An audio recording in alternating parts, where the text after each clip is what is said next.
Flavors of AB Kitchen.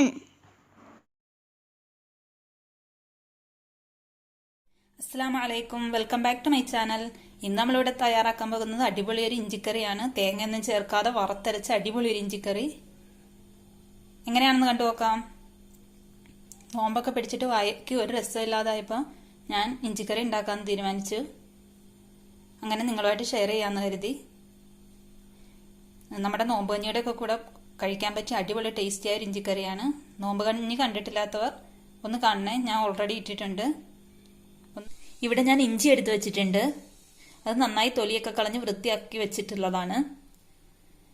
ഇത് നമുക്ക് ചെറിയ പീസാക്കി കട്ട് ചെയ്തെടുക്കാം. വെറും നൈസായിട്ട് വേണം കട്ട് ചെയ്യാൻ. അത് എണ്ണയിൽ വറുത്ത് കോരാനുള്ളതാണ്. അതുകൊണ്ട് വെറും നൈസായിട്ട് തന്നെ കട്ട് ചെയ്യുക. നൈസായിട്ട് കട്ട് ചെയ്ത് വെച്ചിട്ടുണ്ട്. ഇനി നമുക്കിത് ഫ്രൈ ചെയ്തെടുക്കാം. ചട്ടി അടുപ്പത്ത് വെച്ച് അതിലേക്ക് വെളിച്ചെണ്ണ ഒഴിച്ചു കൊടുത്തിട്ടുണ്ട്. എപ്പോഴും നാടൻ കറികളൊക്കെ വെക്കുമ്പോൾ വെളിച്ചെണ്ണ തന്നെ ഉപയോഗിക്കാൻ ശ്രദ്ധിക്കുക, എന്നാലേ ആ പെർഫെക്റ്റ് ടേസ്റ്റ് കിട്ടുകയുള്ളൂ.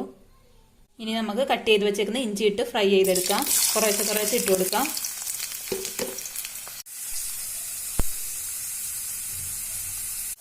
ഇവിടെ നന്നായി റെഡിയായി വന്നിട്ടുണ്ട്. ഇനി നമുക്കത് കോരി മാറ്റാം. അടുത്തത് ഇട്ട് കൊടുത്തിട്ടുണ്ട്. നമുക്ക് ഈ എണ്ണയിൽ തന്നെ ഇഞ്ചിക്കറി താളിച്ചു എടുക്കാം കേട്ടോ. അതുകൊണ്ട് അതിനാവശ്യമായ എണ്ണ മാത്രം ഒഴിച്ച് ഇഞ്ചി ഫ്രൈ ചെയ്തെടുത്താൽ മതി. എല്ലാ ഇഞ്ചിയും നന്നായി വറുത്തെടുത്തിട്ടുണ്ട്. ഇനി നമുക്ക് മിക്സിയുടെ ജാറിൽ ഇട്ടൊന്ന് പൊടിച്ചെടുക്കാം.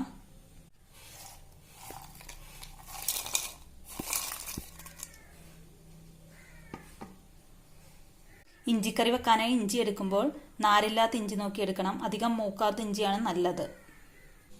ഇഞ്ചി നന്നായി പൊടിച്ചെടുത്തിട്ടുണ്ട്. കുറച്ച് വാളംപുളി എടുത്ത് വെള്ളത്തിൽ ഇട്ടിട്ടുണ്ട്. പുളിയൊക്കെ ആവശ്യാനുസരണം എടുക്കുക കേട്ടോ.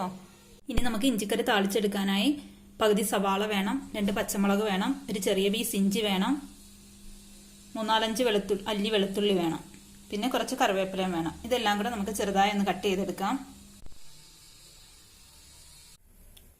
ഇഞ്ചി ഫ്രൈ ചെയ്തെടുത്ത അതേ വെളിച്ചെണ്ണയിൽ തന്നെയാണ് നമ്മളിതും താളിച്ചെടുക്കുന്നത്.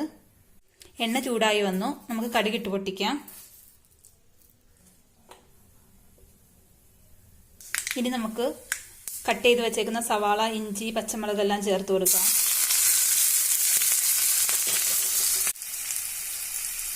വെള്ളത്തിലിട്ട് വെച്ച പുളി നന്നായി പിഴിഞ്ഞെടുത്ത് വെച്ചിട്ടുണ്ട്. അതിൻ്റെ വേസ്റ്റ് എല്ലാം മാറ്റി കളഞ്ഞിട്ടുണ്ട്. സവാളയൊക്കെ നന്നായി വാടി വന്നിട്ടുണ്ട്. ഇനി നമുക്ക് കറിവേപ്പില ഇട്ട് കൊടുക്കാം.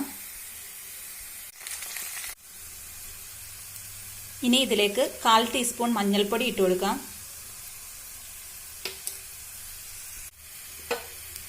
1 ടീസ്പൂൺ മല്ലിപ്പൊടി ഇട്ട് കൊടുക്കാം. 1 ടീസ്പൂൺ മുളക് പൊടി ഇട്ട് കൊടുക്കാം.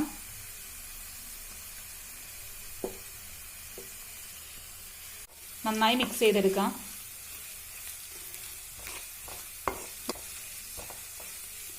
നന്നായി മൂത്ത് വരുമ്പോൾ നമുക്ക് പുളിവെള്ളം ഒഴിച്ചു കൊടുക്കാം.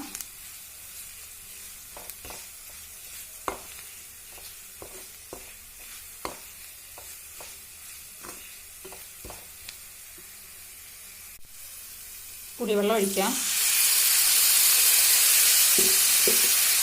ഓരോരുത്തരുടെ പുളി അനുസരിച്ച് ഒഴിക്കുക കേട്ടോ. ആവശ്യത്തിൽ ഉപ്പ് ഇട്ട് കൊടുക്കുക. നന്നായി തിളച്ച് വരുമ്പോൾ നമുക്ക് ഇഞ്ചി ചേർത്ത് കൊടുക്കാം. നമുക്ക് ഇഞ്ചി ചേർക്കാം. ഇഞ്ചി പൊടിച്ച് വെച്ചേക്കുന്ന ഇഞ്ചി ചേർത്ത് കൊടുക്കാം.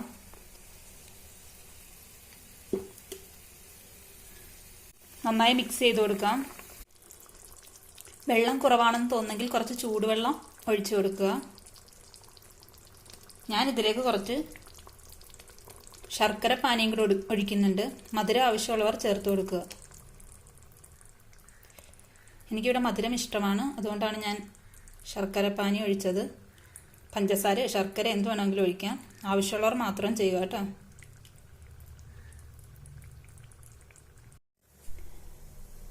നന്നായി ഇളക്കി കൊടുക്കുക.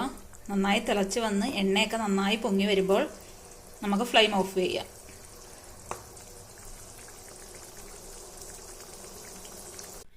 എണ്ണയൊക്കെ നന്നായി തെളിഞ്ഞു വന്നിട്ടുണ്ട്. ഞാൻ ഫ്ലെയിം ഓഫ് ചെയ്തിട്ടുണ്ട്. അങ്ങനെ നമ്മുടെ ഇഞ്ചിക്കറി റെഡിയായി കഴിഞ്ഞു. എല്ലാവരും ട്രൈ ചെയ്ത് നോക്കണേ.